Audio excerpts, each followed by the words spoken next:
نحمده ونصلي على رسوله الكريم اما بعد فاعوذ بالله من الشيطان الرجيم بسم الله الرحمن الرحيم رب اشرح لي صدري ويسر لي امري واحلل عقدة من لساني يفقهوا قولي۔ ناظرین، پروگرام اللہ کے خوبصورت نام کے ساتھ آپ کی خدمت میں حاضر ہیں۔ آج ہم انشاءاللہ اللہ سبحانہ وتعالی کے نام القیوم پر بات کریں گے۔ القیوم، قائم رہنے والا، از خود قائم رہنے والا، بغیر کسی سہارے اور بغیر کسی مدد کے قائم رہنے والا، اور ساری کائنات کو قائم رکھنے والا، سب کا انتظام کرنے والا، پوری کائنات کو سنبھالنے والا۔ حقیقت یہ ہے کہ یہ صرف اللہ ہی کا نام اور اللہ ہی کی صفت ہو سکتی ہے کہ وہ ہمیشہ سے قائم ہے، کسی کی مدد اور کسی کے سہارے کے بغیر، اور پھر وہ اپنی ساری مخلوق کے انتظام کو بھی خوب سنبھالنے والا اور قائم رکھنے والا ہے، اور اس میں وہ کسی کا بھی کچھ محتاج نہیں۔ تو آئیے دیکھتے ہیں کہ قرآن و سنت میں ہمیں اس سلسلے میں کیا رہنمائی ملتی ہے۔ سب سے پہلی بات تو یہ کہ اللہ سبحانہ وتعالی صرف وہی ہے جو اپنی ذات میں قیومیت رکھتا ہے۔ یہ صفت اللہ سبحانہ وتعالی کے علاوہ کسی اور کے اندر نہیں ہے۔ آیت الکرسی کی ابتدا میں آتا ہے اللہ لا الہ الا هو الحی القیوم لا تأخذہ سنۃ ولا نوم۔ اللہ کے سوا کوئی الہ نہیں، وہ ہمیشہ سے زندہ ہے اور قائم رکھنے والا ہے، نہ اس پر اونگ غالب آتی ہے اور نہ نیند، کیونکہ اگر نیند اور اونگ غالب آئے تو پھر وہ قائم رہ نہیں سکتا اور قائم رکھ نہیں سکتا، سب چیزوں کو وہ سنبھال نہیں سکتا۔ انسان کا اس کے برعکس حال کیا ہے کہ اسے اپنی زندگی کو قائم رکھنے کے لیے ہر مرحلے پر ایک سپورٹ کی ضرورت ہوتی ہے۔ مثلاً بچپن میں وہ اپنے آپ کو سنبھال نہیں سکتا، نہ کھا سکتا، نہ پی سکتا ہے، نہ چل سکتا ہے، نہ خود بیٹھ سکتا ہے۔ پھر جب اس کی یہ کمزوریاں دور ہوتی ہیں تو کچھ اور کمزوریاں اس کے ساتھ لگ جاتی ہیں۔ جب بڑا ہوتا ہے، سیکھنے کی ضرورت پیش آتی ہے، اسے سکھانے کے لیے معلم چاہیے ہوتا ہے۔ پھر اسی طرح جب جوان ہوتا ہے تو شادی کی ضرورت ہوتی ہے اس کو۔ پھر اسی طرح جب جوانی سے آگے بڑھنے لگتا ہے تو بہت سی اور کمزوریاں لاحق ہو جاتی ہیں۔ نظر کمزور ہو جاتی ہے تو اینک کی ضرورت ہوتی ہے، سن نہیں سکتا تو آلہ سماعت کی ضرورت ہوتی ہے، بعضوں کا دل صحیح طور پر کام نہیں کرتا تو اس کے لیے آلات کی ضرورت ہوتی ہے۔ گویا زندگی کے ہر مرحلے میں اور خصوصاً پھر بڑھاپے میں انسان کو سہارے کی ضرورت ہوتی ہے، خواہ اس کے پاس ڈھیروں مال ہی کیوں نہ ہو، خواہ اس کے پاس بہت سی اولاد کیوں نہ ہو، ہر طرح کی سہولیات کیوں نہ ہو، لیکن پھر بھی اسے سہارا چاہیے۔ ہاں، ایک ہستی ایسی ہے کہ جس کو کسی سہارے کی کوئی ضرورت نہیں، اور وہ اللہ سبحانہ تعالیٰ ہی ہے۔ اور دوسری طرف انسان کمزور ہے، اسے بیماریاں لاحق ہوتی ہیں، وہ فانی ہے سوائے الحی القیوم کے۔ اسی لیے قرآن مجید میں اللہ تعالیٰ فرماتے ہیں أَلَمْ تَرَ أَنَّ اللَّهَ أَنزَلَ مِنَ السَّمَاءِ مَاءً فَسَلَكَهُ يَنَابِيعَ فِي الْأَرْضِ ثُمَّ يُخْرِجُ بِهِ زَرْعًا مُخْتَلِفًا أَلْوَانُهُ ثُمَّ يَهِيجُ فَتَرَاهُ مُصْفَرًّا ثُمَّ يَجْعَلُهُ حُطَامًا إِنَّ فِي ذَلِكَ لَذِكْرَىٰ لِأُولِي الْأَلْبَابِ۔ کیا تم دیکھتے نہیں کہ اللہ آسمان سے پانی برساتا ہے، پھر زمین میں چشمے بنا کر اس پانی کو آگے چلا دیتا ہے، پھر اس سے مختلف رنگوں کی کھیتی پیدا کرتا ہے، پھر وہ جوبن پر آتی ہے، پھر تم دیکھتے ہو کہ وہ زرد پڑ جاتی ہے، پھر اسے وہ بھس بنا دیتا ہے۔ بلا شبہ عقل والوں کے لیے اس میں بہت سی نشانیاں ہیں، یعنی انسان کے علاوہ بھی باقی ساری مخلوق اپنے جوبن پر جا کر خوب پنپ کر پھر خاتمے کی طرف بڑھنے لگتی ہے اور بالآخر ختم ہو کر رہ جاتی ہے، اور باقی رہنے والی ذات تو صرف اللہ رب العزت ہی کی ہے۔ واللہ خیر و ابقا، اللہ ہی بہتر اور سدا باقی رہنے والا ہے۔ وہ خود قیم ہے، درست راستے پر ہے، اور لوگوں کو بھی درست راستے پر رکھنے والا ہے۔ اسی لیے اللہ تعالیٰ فرماتے ہیں کہ ان ربی علی صراط مستقیم، بے شک میرا رب سیدھے راستے پر ہے۔ گویا قیوم وہ ہے جو قیم ہے، جو قائم ہے، یعنی جو سیدھے راستے پر ہے، اور اس کا راستہ بھی سیدھا ہے. وَأَنَّ هَذَا صِرَاطِي مُسْتَقِيمًا فَاتَّبِعُوهُ، اور بے شک میرا یہ راستہ سیدھا راستہ ہے، اسی کی پیروی کرو. پھر اس کے نبی محمد صلی اللہ علیہ وسلم بھی سیدھے راستے پر ہیں، اسی لیے فرمایا فَاسْتَمْسِكْ بِالَّذِي أُوحِيَ إِلَيْكَ إِنَّكَ عَلَى صِرَاطٍ مُسْتَقِيمٍ. آپ بس اس کتاب کو مضبوطی سے تھامے رکھیے جو آپ کی طرف وحی کی گئی ہے، آپ یقیناً سیدھے راستے پر ہیں. پھر اس کا بھیجا ہوا دین بھی قیم ہے. قل اننی ہدانی ربی الی صراط مستقیم دینا قیما ملت ابراہیم حنیفا وما کان من المشرکین. کہہ دیجئے بے شک میری تو میرے رب نے سیدھے راستے کی طرف رہنمائی کر دی ہے، جو مضبوط دین ہے، ابراہیم کی ملت جو ایک ہی طرف تھا اور مشرکوں میں سے نہ تھا. یعنی اس میں کوئی ڈیویشن نہیں، کوئی گمراہی نہیں، کوئی ایک راستے سے ہٹنا نہیں. وہی راستہ جو آدم علیہ السلام کو اللہ تعالیٰ نے سکھایا وہی محمد صلی اللہ علیہ وسلم تک ہر رسول اور نبی کا راستہ رہا اور اسی کو صحیح راستہ قرار دیا گیا. پھر فرمایا فَأَقِمْ وَجْهَكَ لِلدِّينِ حَنِيفًا فِطْرَةَ اللَّهِ الَّتِي فَطَّرَ النَّاسَ عَلَيْهَا لَا تَبْدِيلَ لِخَلْقِ اللَّهِ ذَلِكَ الدِّينُ الْقَيِّمُ وَلَكِنَّ أَكْثَرَ النَّاسِ لَا يَعْلَمُونَ. لہذا یکسو ہو کر آپ اپنا رخ دین پر مرتکز کر دیجئے، فوکس کر لیجئے. یہی فطرت الہی ہے جس پر اس نے لوگوں کو پیدا کیا ہے. اللہ کی اس خلقت میں کوئی رد و بدل نہیں ہو سکتا. یہی درست دین ہے، لیکن اکثر لوگ نہیں جانتے. یعنی درست دین کا اصل فوکس اللہ سبحانہ وتعالیٰ کی ذات ہے کہ اس کی توحید کا اعلان کیا جائے، اور اللہ تعالیٰ ہر بچے کو اسی صحیح دین پر پیدا کرتا ہے. پھر اس کے والدین اس کو مختلف فرقوں میں ڈال دیتے ہیں. اور پھر اسی طرح یہ ہے کہ اللہ سبحانہ وتعالیٰ نے جو کتابیں بھیجی ہیں وہ بھی قیم ہے، درست ہیں، اور ان سے انسان کو ہدایت کا راستہ ملتا ہے. اور خصوصاً قرآن مجید کے جس میں لا یأتیہ الباطل من بین یدیہ ولا من خلفہ، کہ جس میں کوئی باطل نہ حق بات نہ آگے سے آتی ہے اور نہ پیچھے سے داخل ہو سکتی ہے. سورۃ الکہف کے شروع میں اللہ تعالیٰ فرماتے ہیں الحمدللہ الذی انزل علی عبدہ الکتاب ولم یجعل لہ عوجا قیما لینذر بأسا شدیدا. سب تعریف اللہ کے لیے ہے جس نے اپنے بندے پر یہ کتاب یعنی قرآن مجید نازل کیا، اور اس میں کوئی کجی نہیں، کوئی ٹیڑھی بات نہیں، اور یہ بالکل سیدھے راستے کی طرف ہدایت دینے والی ہے، اور خود بھی سیدھی ہے اور سیدھی کرنے والی ہے. قیماً درست کرنے والی ہے، تاکہ اس کی جانب سے آنے والے سخت عذاب سے ڈرائے ان مومنوں کو جو نیک اعمال کرتے ہیں، خوشخبری دے کہ بے شک ان کے لیے اچھا اجر ہے. پھر اسی طرح ایک اور جگہ پر آتا ہے رسول من اللہ یتلو صحفا مطہرہ فیہا کتب قیمہ. اللہ کی طرف سے ایک رسول جو انہیں پاکیزہ صحیفے پڑھ کے سناتا ہے جس میں مستحکم کتابیں موجود ہیں. یعنی اللہ سبحانہ تعالیٰ نے کتاب ایسی بھیجی ہے کہ جس میں 1400 سال سے کوئی تبدیلی نہیں ہوئی، اور جس نے بھی اس کتاب کو پڑھا اور سمجھا اور اس کے مطابق زندگی بسر کی وہ سیدھے راستے پر قائم ہو گیا. پھر اللہ سبحانہ تعالیٰ کی جو صفت ہے القیوم، اس کا ایک معنی یہ بھی ہے کہ اللہ تعالیٰ دوسروں کو قائم رکھنے والا ہے، سب کو سہارا دینے والا ہے. اور اس میں ہم دیکھتے ہیں کہ اللہ سبحانہ تعالیٰ نہ صرف یہ کہ سب چیزوں کا خالق ہے، سب انسان، حیوان، جن، فرشتے، بلکہ ان سب کی نگرانی بھی کر رہا ہے، اور پھر وہ ان کو ان کی حدود میں بھی رکھے ہوئے ہے، اور جب تک ان میں سے جس کی زندگی اس نے لکھی ہے اس زندگی کو بھی قائم رکھتا ہے، خواہ کتنے بھی خطرات ان کے آس پاس کیوں نہ ہو. فرمایا افمن هو قائم علی کل نفس بما کسبت، بھلا وہ ذات جو ہر نفس کی کمائی پر نظر رکھتی ہے، کیا وہ انہیں سزا کے بغیر چھوڑ دے گی؟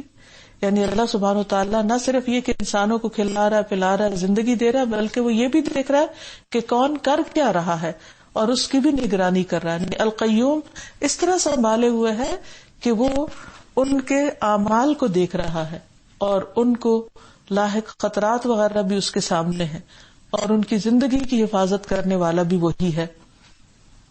پھر اسی طرح زمین و آسمان کو بھی وہی تھامے ہوئے ہے.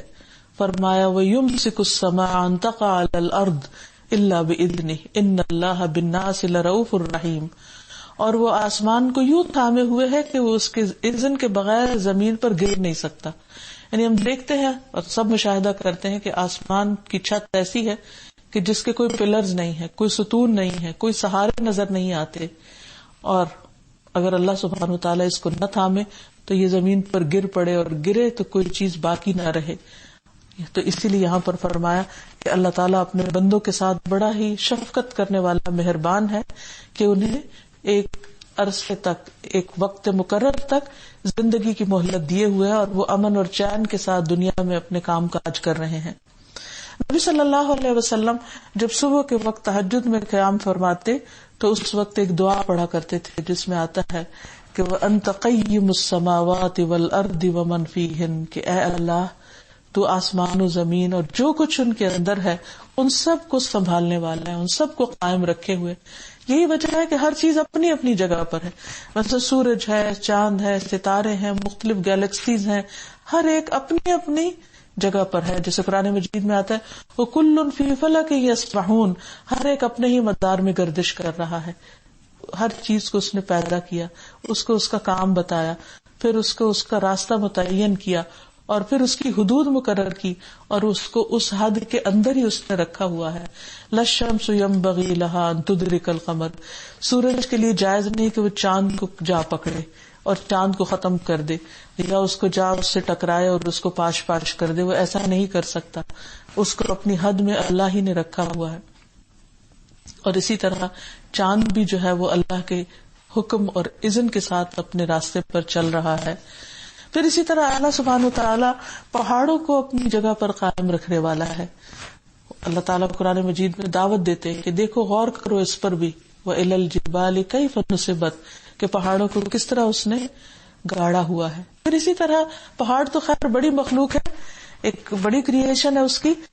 پرند چرند کو بھی اللہ تعالیٰ نے تھامے ہوئے ہیں کہ کس طرح پرندے فضا میں اڑتے ہیں, اور تیز ہوائیں اور آندھیاں بھی چلتی ہیں, لیکن کس طرح وہ سروائیو کرتے ہیں. طوفانوں اور بارشوں کے باوجود وہ کس طرح زندہ رہتے ہیں. ان کو تھامنے اور زندگی دینے والا کون ہے؟ فرمایا اولم یروا الی الطیر فوقہم صافات ویقبضن ما یمسکہن الا الرحمن انہ بکل شیء بصیر. اور کیا انہوں نے اپنے اوپر پرندوں کو اس حال میں نہیں دیکھا کہ وہ پر پھیلائے ہوئے ہوتے ہیں اور کبھی سکیڑ لیتے ہیں, رحمان کے سوا ان میں کوئی نہیں تھام رہا.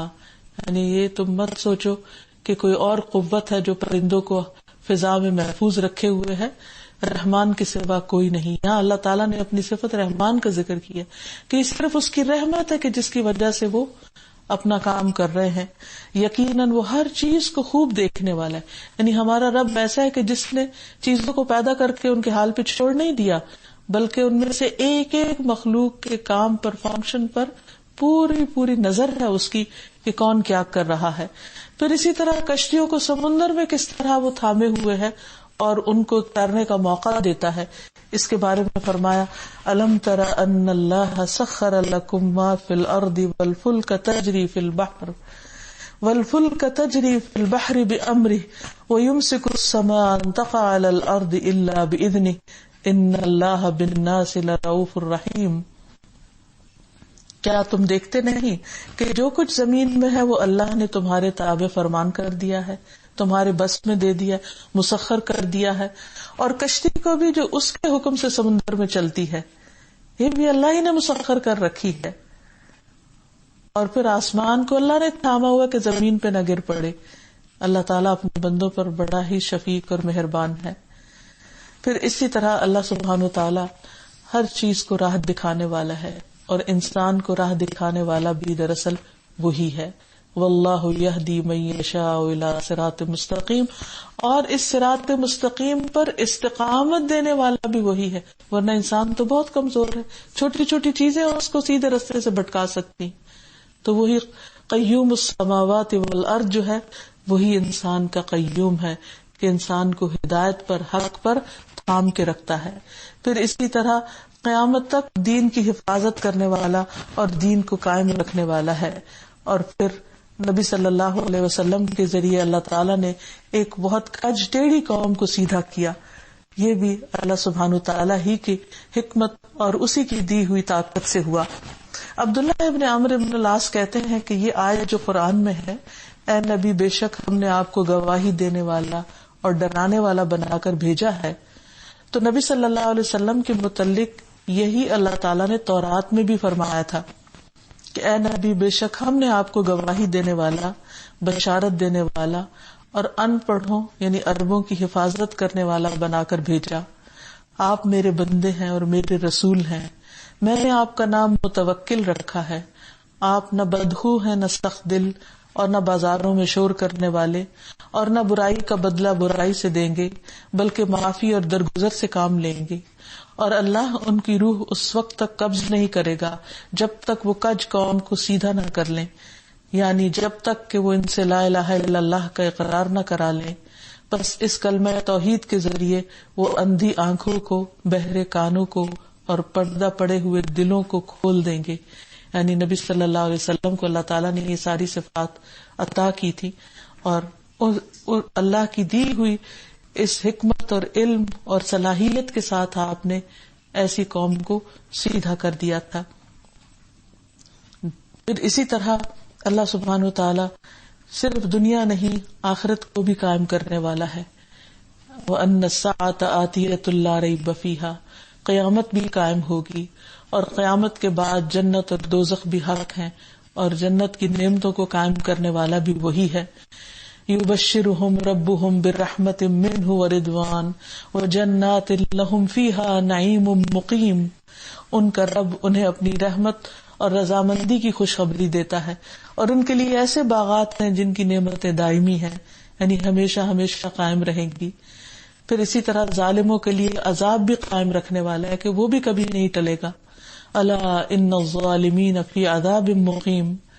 پھر اسی طرح اللہ سبحانہ و تعالی ان کو ہمیشہ کے لیے جہنم میں خلود بھی دینے والا ہے کہ یریدون ان یخرجوا من النار وما هم بخارجین منہا ولہم عذاب مقیم.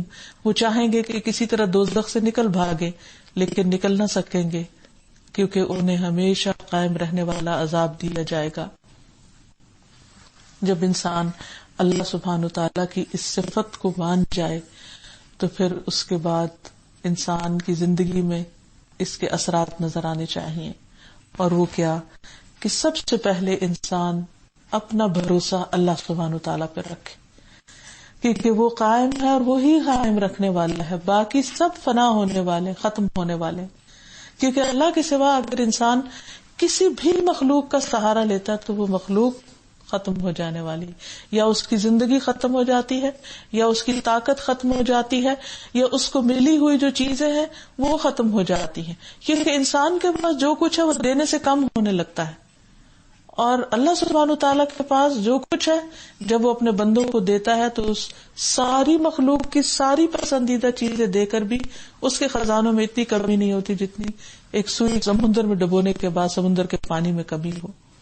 تو سب سے پہلی چیز اس صفت سے انسان جو سیکھتا ہے وہ یہ ہے کہ ہمیں اللہ رب العزت کی ذات پر بھروسہ کرنا چاہیے اور اسی کو ہی مشکل وقت میں پکارنا چاہیے. انس بن مالک کہتے ہیں کہ نبی صلی اللہ علیہ وسلم پر جب کوئی پریشان کن معاملہ آ پڑتا تو آپ یہ دعا کرتے، یا حی یا قیوم برحمتک استغیث، اے زندہ اور اے قائم رہنے والے تیری رحمت کے وسیلے سے فریاد کرتا ہوں. اور اسی وجہ سے انہی ناموں کی وجہ سے آیت الکرسی کو قرآن مجید کی سب سے عظیم آیت قرار دیا گیا. جب آپ صلی اللہ علیہ وسلم نے ابی ابن کعب سے پوچھا کہ کیا تم جانتے ہو کہ قرآن مجید کی سب سے بڑی آیت کون سی ہے، تو انہوں نے کہا اللہ لا الہ الا هو الحی القیوم، کہ اللہ جس کے سوا کوئی الہ نہیں، وہ زندہ ہے، قائم رہنے والا ہے، قائم رکھنے والا ہے. اور پھر یہ ہے کہ یہ آیت شیطان سے بھی محفوظ رکھنے والی ہے. یعنی آیت الکرسی جو ہے، جو شخص سونے سے پہلے اس کو پڑھ لیتا ہے وہ اللہ تعالیٰ کی حفاظت میں آ جاتا ہے اور صبح تک شیطان اس کو کوئی بھی نقصان نہیں دیتا. کیونکہ اس میں انسان اس رب سے مدد مانگتا ہے جو زندہ ہے، جس کو نہ نیند آتی ہے نہ اونگ آتی ہے، وہ جو قائم ہے، وہ جو ہر چیز کو قائم رکھے ہوئے ہے۔ دوسری چیز یہ ہے کہ انسان اپنی زندگی میں دین کو قائم کرے، یعنی اللہ سبحانہ وتعالی قیوم ہے جس نے ساری نعمتیں عطا کی ہیں، تو ان نعمتوں سے استفادہ کرنے کے بعد پھر اس کے دین کو بھی سمجھے اور اس کے مطابق اپنی زندگی بسر کرے۔ دین سے غافل ہو کر، اللہ تعالیٰ سے غافل ہو کر، اس کے احکامات سے غافل ہو کر انسان اپنی خواہشات کے پیچھے نہ چلے۔ قرآن مجید میں اللہ تعالیٰ فرماتے ہیں فَأَقِمْ وَجْهَكَ لِلدِّينِ الْقَيِّمِ، پس اے نبی صلی اللہ علیہ وسلم اپنی توجہ درست اور متوازن دین کی طرف مرکوز کر دیجئے، یعنی دین کو انسان کی زندگی میں اہمیت حاصل ہونی چاہیے، وہ ایک سیکنڈری چیز نہ ہو کہ جب کوئی مصیبت پڑے یا کوئی تکلیف آئے تو اس وقت انسان اللہ کو پکار لے، اس وقت کوئی نماز پڑھ لے اور باقی وقت میں وہ اپنی دنیا کے پیچھے بھاگتا رہے اور اللہ کو یاد نہ کرے۔ نہیں، تو دین کے احکامات پر عمل کرتے وقت انسان ہمیشہ یاد رکھے کہ وہ اسے اپنی ساری زندگی میں نافذ کرے اور مرتے دم تک اس پر قائم رکھے، یعنی یہ نہیں کہ جب اس کا دل چاہے وہ دین پر چل پڑے اور جب دل چاہے دین کا لبادہ اتار کر دنیا کے پیچھے دوڑنے لگے۔ سیدھے رستے پر مرتے دم تک قائم رہنا ضروری ہے، جیسا کہ قرآن مجید میں اللہ تعالیٰ فرماتے ہیں فَأَمَّا الَّذِينَ آمَنُوا بِاللَّهِ وَاعْتَصَمُوا بِهِ فَسَيُدْخِلُهُمْ فِي رَحْمَةٍ مِّنْهُ وَفَضْلٍ وَيَهْدِيهِمْ إِلَيْهِ صِرَاطًا مُسْتَقِيمًا، جو لوگ اللہ پر ایمان لے آئے اور اس قرآن کو مضبوطی سے تھامے رہے، یعنی اس پر قائم رہے، جمے رہے، انہیں اللہ اپنی رحمت اور فضل میں شامل کرے گا، یعنی ان کے لیے خیر و بھلائی ہے اور اپنی طرف آنے کی سیدھی راہ انہیں دکھائے گا، یعنی پھر وہ خیر و عافیت کے ساتھ اپنے رب سے جا ملاقات کریں گے۔ ابن مسعود کہتے ہیں کہ ایک مرتبہ نبی صلی اللہ علیہ وسلم نے ہمارے سامنے ایک لکیر کھینچی، یعنی ایک لائن ڈرا کی، اور فرمایا کہ یہ اللہ کا راستہ ہے۔ پھر اس کے دائیں اور بائیں کچھ لکیریں کھینچی، یعنی رائٹ اور لیفٹ دونوں طرف، اور فرمایا کہ یہ مختلف راستے ہیں جن میں سے ہر راستے پر شیطان بیٹھا ہے، یعنی انسان جب اللہ کی طرف جانے لگتا ہے تو ہر تھوڑی دیر کے بعد شیطان اس کے راستے میں کھڑا ہوتا ہے اور ان راستوں پر چلنے کی دعوت دے رہا ہے، یعنی اس کو کہتا ہے کہ تم ادھر آ جاؤ میری طرف۔ اس کے بعد نبی صلی اللہ علیہ وسلم نے یہ آیت تلاوت کی کہ یہ میرا سیدھا راستہ ہے، سو اس کی پیروی کرو اور دوسرے راستوں کے پیچھے نہ پڑو، ورنہ وہ تمہیں اس کے راستے سے بھٹکا دیں گے، یعنی اللہ کے راستے پہ چلتے جاؤ اور شیطان کے رستوں کی پیروی، خواہشات کی پیروی نہ کرو، ورنہ اصل سے دور ہو جاؤ گے۔ اسی طرح انسان القیوم کو مانتے ہوئے نماز قائم کرے، اور نماز قائم کرنے کا مطلب یہ ہے کہ اس کی جو شروط ہیں، آداب ہیں، اس کے جو سنتیں ہیں، ارکان ہیں، اس کے مستحبات ہیں، ان کی بھی پابندی کرے۔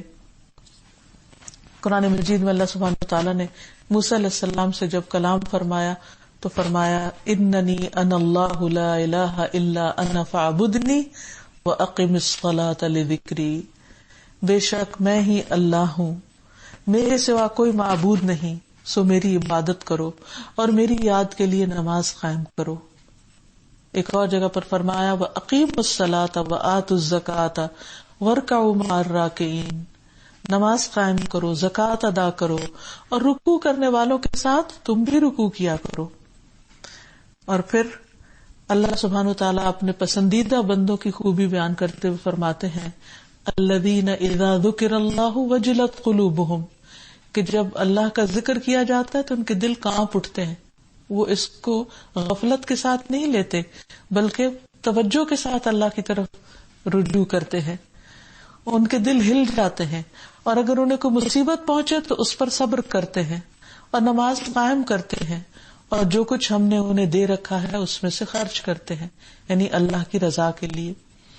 پھر اسی طرح یہ ہے کہ انسان اپنے علاوہ اپنی اولاد کی نماز کی بھی فکر کرے اور انہیں بھی اس چیز کی طرف توجہ دلائے، جیسے ابراہیم علیہ السلام نے اپنے بچوں کی نماز کے لیے وہ گھر بنایا تھا جس پر انہوں نے دعا بھی کی کہ اللہ میں نے اپنی اولاد کو ایک ایسی وادی میں لا بسایا ہے کہ جہاں پر کوئی کھیتی بھی نہیں، یعنی ان کے کھانے کا رزق کا کوئی انتظام نہیں، لیکن اس لیے لایا ہوں تاکہ نماز قائم کرے. یعنی اولاد کی دنیا کے مستقبل سے زیادہ ان کے آخرت کے مستقبل کی فکر کرنی چاہیے، کیونکہ دنیا تو ایک دن ختم ہو جائے گی. کتنا کچھ بھی اولاد کے پاس ہو وہ سب ختم ہو جائے گا، لیکن آخرت تو ہمیشہ ہمیشہ کے لیے باقی رہنے والی ہے. تو اسی لیے انہوں نے دعائیں کی کہ یا اللہ تاکہ وہ نماز قائم کریں اور پھر لوگوں کے دلوں کو ان کی طرف مائل کر دے اور انہیں کھانے کو پھل مہیا کر. توقع ہے کہ یہ شکر گزار رہیں گے. یعنی پہلے دین مانگا اور بعد میں دنیا مانگی. پھر اسی طرح یہ ہے کہ کیسے بھی حالات ہوں، بیماری ہو، جنگ ہو، مشکل وقت ہو، لیکن نماز کی پابندی کرے اور پھر ٹھیک طرح سے نماز قائم کرے. نبی صلی اللہ علیہ وسلم نے فرمایا ایک آدمی 60 سال نماز پڑھتا رہتا ہے لیکن اس کی نماز قبول نہیں ہوتی. شاید اس وجہ سے ہو کہ وہ رکوع تو پورا کرتا ہو لیکن سجدہ مکمل نہ کرے، یعنی صحیح طور پر سجدہ نہیں کرتا، یا سجدے پورے کرتا ہو لیکن رکوع پورا نہ کرتا ہو. کیونکہ رکوع کے پورا کرنے میں یہ چیز آتی ہے کہ انسان پوری طرح جھکے، یعنی کمر بالکل اسٹریٹ ہو جانی چاہیے. مطلب انسان اگر کھڑا ہے تو اتنا جھکے کہ اس کی کمر بالکل اسٹریٹ ہو جائے. آدھا جھکنا یا بہت زیادہ جھکنا کہ نیچے جھک جائے یا اوپر کوئی رہ جائے اکڑا رہے تو یہ اس سے رکوع پورا نہیں ہوتا. اسی طرح 7 اعضاء پر سجدہ ہوتا ہے. ناک کا لگنا ضروری ہے، پیشانی پوری طرح ٹکی ہوئی ہو، دونوں ہاتھ لگے ہوئے ہوں، گھٹنے لگے ہوئے ہوں اور پاؤں کی انگلیاں زمین پر لگی ہوئی ہوں، پاؤں پیچھے سے اٹھے ہوئے نہ ہوں، تو یہ سجدے کو مکمل کرتا ہے. اسی طرح اس میں تسبیحات بھی پڑھی جائے اور اللہ سبحانہ تعالیٰ کا ذکر بھی کیا جائے تو یہ نماز قائم کرنے میں آتا ہے. پھر اسی طرح یہ ہے کہ نماز قائم کرنے کے حصے میں یہ بھی ہے کہ اپنی صفوں کو قائم رکھے، کیونکہ اگر انسان جماعت میں نماز پڑھ رہا ہے اور بیچ میں سے گیپس ہیں یا کوئی آگے پیچھے کھڑا ہے تو اس سے نماز نہیں ہوتی. حضرت انس کہتے ہیں کہ نبی صلی اللہ علیہ وسلم نے فرمایا صفیں سیدھی کر لو، میں تمہیں اپنی پیٹھ کے پیچھے سے دیکھ رہا ہوں. پھر اسی طرح ابو القاسم جدلی کہتے کہ میں نے نعمان بن بشیر کو کہتے ہوئے سنا کہ رسول اللہ صلی اللہ علیہ وسلم لوگوں کی طرف متوجہ ہوئے اور فرمایا تم لوگ اپنی صفیں درست کر لو. یہ آپ نے 3 بار فرمایا اور کہا کہ اللہ کی قسم تم لوگ اپنی صفیں درست کرو ورنہ اللہ تعالیٰ تمہارے دلوں میں پھوٹ ڈال دے گا، یعنی اختلافات پیدا ہو جائیں گے. نعمان بن بشیر کہتے ہیں میں نے اپنے آدمی کو اپنے ساتھی کے مونڈے سے مونڈا، گھٹنے سے گھٹنا اور ٹخنے سے ٹخنا ملا کر کھڑے ہوتے دیکھا، یعنی بالکل ایسے لوگ پھر سیدھے کھڑے ہو گئے کہ ان کے درمیان کوئی گیپس نہیں تھے. پھر اسی طرح یہ ہے کہ اللہ سبحانہ وتعالیٰ کی اس صفت القیوم کو جان کر پھر انسان ہمیشہ قائم رہنے والی نعمتوں کا شوق اپنے اندر پیدا کرے. اور پھر وہ اس لیے کہ انسان جب یہ جانتا ہے کہ میرا ایک رب ایسا ہے کہ جو سارے معاملات کی نگرانی کر رہا ہے تو وہ اپنی آخرت کے بارے میں زیادہ فکر کرنے لگتا ہے، کیونکہ اسے معلوم ہے کہ جو آخرت کی فکر کرے گا اللہ تعالیٰ اس کی دنیا کے معاملات بھی درست فرما دیں گے. اس اعتبار سے انسان کے اندر پھر استقامت بھی پیدا ہو جاتی ہے. تو اللہ سبحانہ وتعالیٰ کی اس صفت القیوم ہم سے تقاضا کرتی ہے کہ ہم دین پر، اچھے کاموں پر، اچھی ہیبٹس پر استقامت اختیار کریں، اور یہ نہیں کہ ایک دن یہ کام کیا پھر دوسرے دن چھوڑ دیا، بلکہ اس کو جم کے کرنے والے ہوں. جیسے قرآن مجید میں نبی صلی اللہ علیہ وسلم کو حکم دیا گیا فاستقم کما امرت ومن تاب معک ولا تطغوا انہ بما تعملون بصیر. بس تم ثابت قدم رہو جیسے تمہیں حکم دیا گیا ہے، اور وہ لوگ بھی جنہوں نے تمہارے ساتھ توبہ کی ہے، اور حد سے نہ بڑھو، بے شک جو کچھ تم کرتے ہو وہ اسے خوب دیکھنے والا ہے. یعنی انسان دین پر آ کر پھر دین کے رستے پر ہی جمع رہے، اگر وہ پھر اس کو چھوڑ دے گا تو اس کا کیا کرایا بھی ضائع ہو جائے گا. پھر اللہ پر ایمان لانے کے بعد سب سے اہم کام یہی ہے کہ انسان دین پر جم جائے. سفیان بن عبداللہ ثقفی سے مروی ہے کہ میں نے عرض کیا یا رسول اللہ صلی اللہ علیہ وسلم مجھے کوئی ایسی بات بتا دیجیے جس سے میں مضبوطی سے تھام لوں. آپ نے فرمایا کہو میرا رب اللہ ہے، پھر اس پر ہمیشہ ثابت قدم رہو، یعنی پھر اس سے منحرف نہ ہونا، یعنی اللہ کو اپنا رب سمجھ کر اس کو تھام لو، اس کا سہارا پکڑ لو. پھر ابو عمرو سفیان بن عبداللہ رضی اللہ عنہ سے مروی ہے، میں نے عرض کیا یا رسول اللہ صلی اللہ علیہ وسلم، مجھے اسلام کے حوالے سے کوئی ایسی بات بتا دیجئے کہ مجھے آپ کے بعد کسی اور سے پوچھنے کی ضرورت نہ رہے. آپ نے فرمایا پہلے زبان سے اقرار کرو کہ میں اللہ پر ایمان لایا، پھر اس پر ثابت قدم ہو جاؤ، یعنی پھر اللہ کے علاوہ کسی اور کی طرف نظر نہ اٹھے، اسی کی عبادت کرو، اسی سے دعائیں کرو اور اسی سے ہی اپنی ہر حاجت بیان کرو.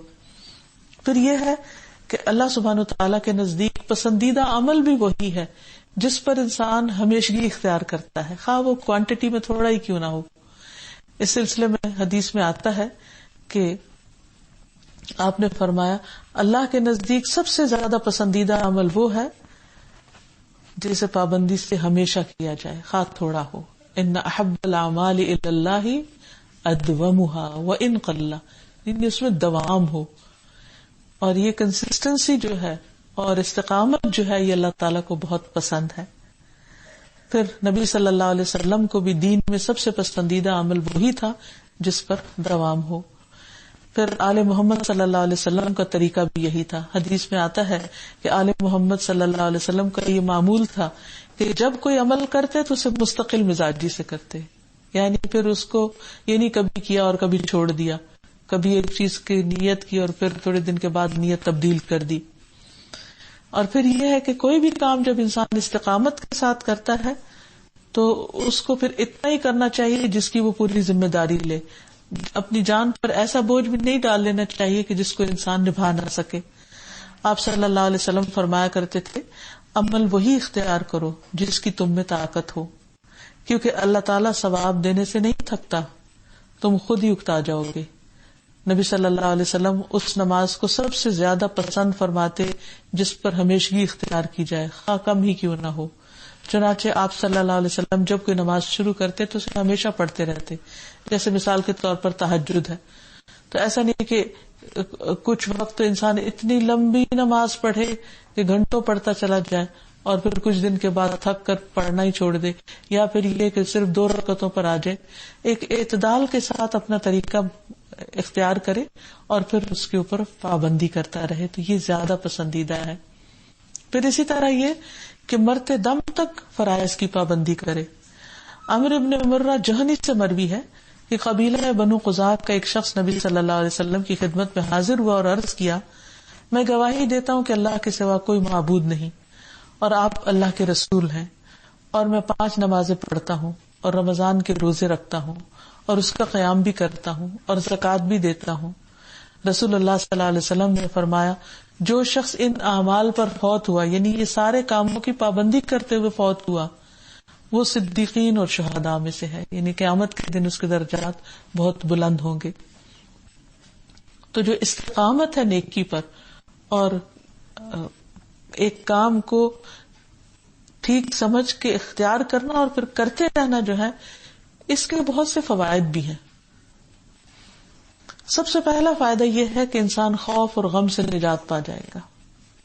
قرآن مجید میں آتا ہے ان الذین قالوا ربنا اللہ ثم استقاموا، بے شک وہ لوگ جنہوں نے کہا کہ اللہ ہمارا رب ہے، پھر وہ اس پہ جم گئے، انہوں نے اس پر استقامت اختیار کی، چاہے انہیں کوئی مشکل پیش آئی یا آسانی، لیکن وہ اس سے نہیں ہٹے، انہوں نے اللہ کا دامن تھام لیا.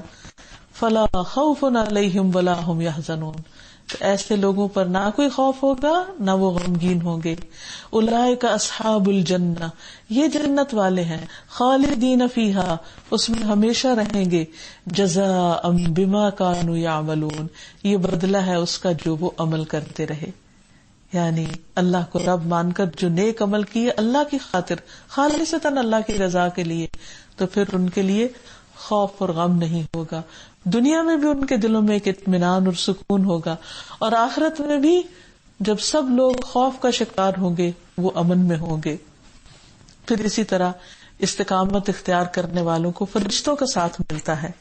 ان الذین قالوا ربنا اللہ ثم استقاموا تتنزل علیہم الملائکۃ الا تخافوا ولا تحزنوا وَأَبْشِرُوا بِالْجَنَّةِ الَّتِي كُنْتُمْ تُوعَدُونَ نَحْنُ أَوْلِيَاؤُكُمْ فِي الْحَيَاةِ الدُّنْيَا وَفِي الْآخِرَةِ، کہ بے شک وہ لوگ جنہوں نے کہا کہ اللہ ہمارا رب ہے، اور پھر وہ اس پہ جم گئے، یعنی اللہ ہی کو رب سمجھا، اپنا خالق، مالک، حاجت روا، مشکل کشا، اسی کو اپنا سب کچھ سمجھا، تو پھر اس پر جب جمے رہے تو ان پہ فرشتے اترتے ہیں، وہ کہتے ہیں غم نہ کرو اور خوف نہ کرو، اللہ تخافوا ولا تحزنوا، اور اس جنت کے ساتھ خوش ہو جاؤ جس کا تم وعدہ کیے جاتے ہو، ہم دنیا میں بھی تمہارے دوست ہیں اور آخرت میں بھی، یعنی فرشتوں کی دوستی اور مدد نصیب ہوتی ہے۔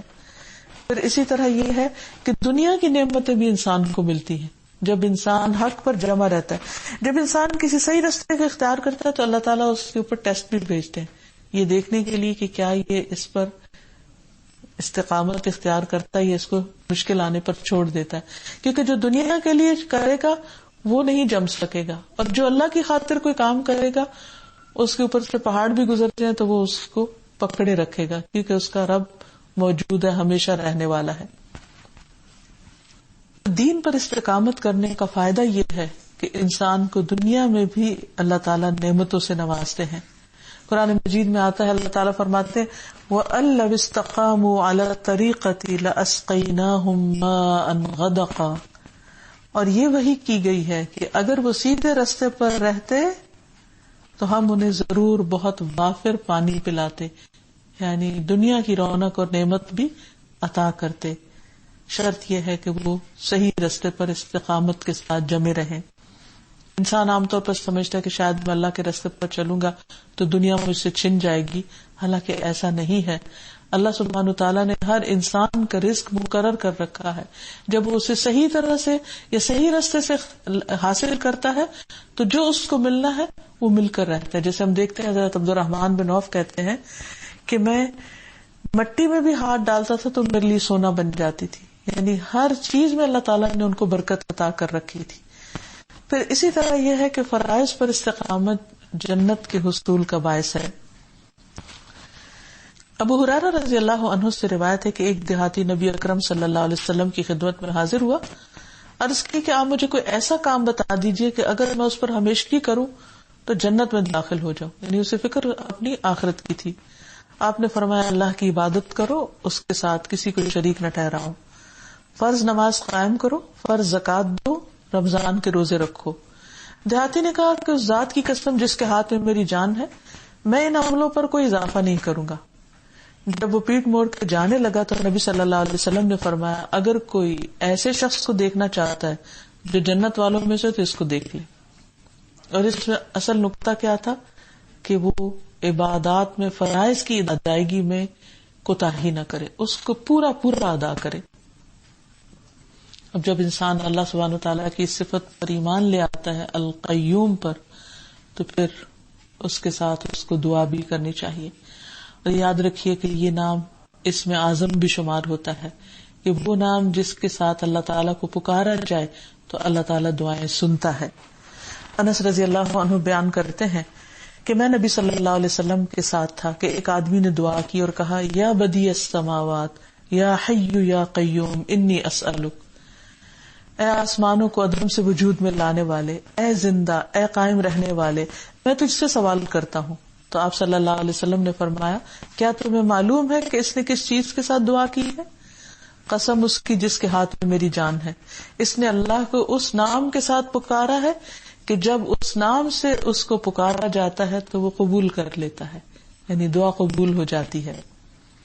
پھر اسی طرح کاموں کی درستگی کے لیے بھی دعا ہے اسی نام کے ساتھ۔ ایک روایت میں آتا ہے کہ رسول اللہ صلی اللہ علیہ وسلم نے فاطمہ رضی اللہ تعالی عنہا سے فرمایا تم کو کیا چیز مانے ہے کہ تم سنو جس کی میں تم کو وصیت کرتا ہوں، تم صبح و شام یہ دعا پڑھا کرو، یا حی یا قیوم برحمتک استغیث اصلح لی شأنی کلہ ولا تکلنی الی نفسی طرفۃ عین۔ اے زندہ، اے قائم رہنے والے، میں تیری رحمت کے ساتھ مدد چاہتی ہوں، میرے سب کام درست کر دے، اور پلک جھپکنے کی دیر میں بھی، پلک جھپکنے کے برابر بھی مجھے میرے نفس کے سپرد نہ کرنا، مجھے میرے حوالے نہ کرنا. پھر غم اور پریشانی کی حالت میں ان ناموں کے ساتھ اللہ سے دعا کرنا ضروری ہے. نبی صلی اللہ علیہ وسلم پر جب کوئی پریشان کن معاملہ آتا تو آپ دعا کرتے، یا حی یا قیوم برحمتک استغیث، اے زندہ رہنے والے، اے قائم رہنے والے، میں تیری رحمت کے وسیلے سے فریاد کرتا ہوں. اور اس میں ہم دیکھتے ہیں کہ جنگ بدر کا موقع جو کہ انتہائی مشکل وقت تھا، نبی صلی اللہ علیہ وسلم بہت پریشان تھے اور وہ ایک فیصلہ کن دن تھا. تو اس وقت ایک صحابی کہتے ہیں کہ میں نے چاہا کہ میں نبی صلی اللہ علیہ وسلم کو دیکھوں کہ کس حال میں ہے. تو میں نے جب جھانک کر دیکھا تو آپ سجدے میں پڑے ہوئے تھے اور یا حی یا قیوم پکار رہے تھے. پھر اسی طرح انسان کو سیدھے راستے پر چلنے اور استقامت کی دعا بھی کرنی چاہیے، اپنے لیے بھی اور اپنی اولاد کے لیے بھی. اللہ تعالیٰ سے دعا ہے کہ وہ ہمیں ایمان کے ساتھ زندگی دے اور ایمان پر موت دے، اور ہمیں دین پر استقامت عطا کرے اور اپنی بہترین پہچان دے. ربنا تقبل منا انک انت السمیع العلیم وتب علینا انک انت التواب الرحیم. وصلی اللہ تعالی علی خیر خلقہ محمد وآلہ واصحابہ اجمعین. السلام علیکم ورحمۃ اللہ وبرکاتہ.